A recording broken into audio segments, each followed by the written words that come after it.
Hello everyone, welcome to my channel Snigdha's videos. আজকে 30শে মে আমার দাদার জন্মদিন, 30 মে।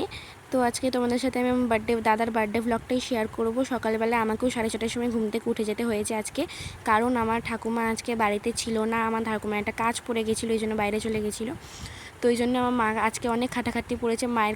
মাকে হেল্প করার মতো কেউ ছিল না, তো আমি একমাত্র ছিলাম। ওই জন্য সকালবেলা 6:30টার সময় ঘুম থেকে উঠে আমি 9টার মধ্যে স্নান কমপ্লিট করে পড়াশোনা সব কমপ্লিট করে ফেলেছি। এবার আমার দাদার জন্মদিন, তো ওই জন্য আমাকে মাকে সব কিছু হেল্প করে দেওয়া হয়েছে। তো মায়ের ওখানে লাস্টে সব রান্নাবান্না কমপ্লিট হয়ে গেছিলো। তোমাদেরকে শুধু মাংসরই একটুখানি ক্লিপ দেখিয়েছি।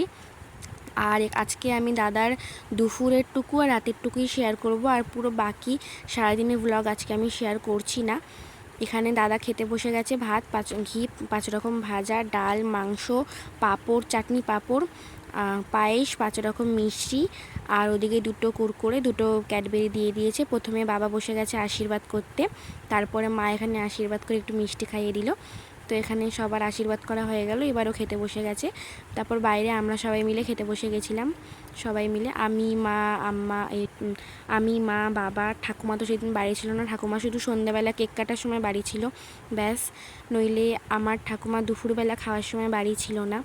তো এই দেখো দাদা এখানে বার্থডে বয় বসে গেছে কেক কাটতে।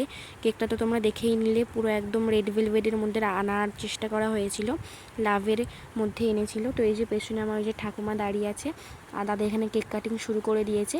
কাউকে বেশি কেউ আসেনি, ওই যে মা আমার চলে এসছে, বেশি কেউ আসেনি। শুধু আমার 2টো বন্ধু এসেছিলো, অভিপ্সা, সুপ্রীতি এসেছিলো। আর দাদার এবার কোনো বন্ধু ডাকা হয়নি।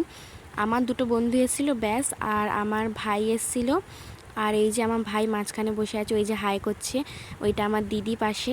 আমার দাদা বেচারাকে, ওকে বার্থডের দিনও পড়তে বসতে হয়েছিল, কারণ পরের দিন সকালেও পড়া ছিল।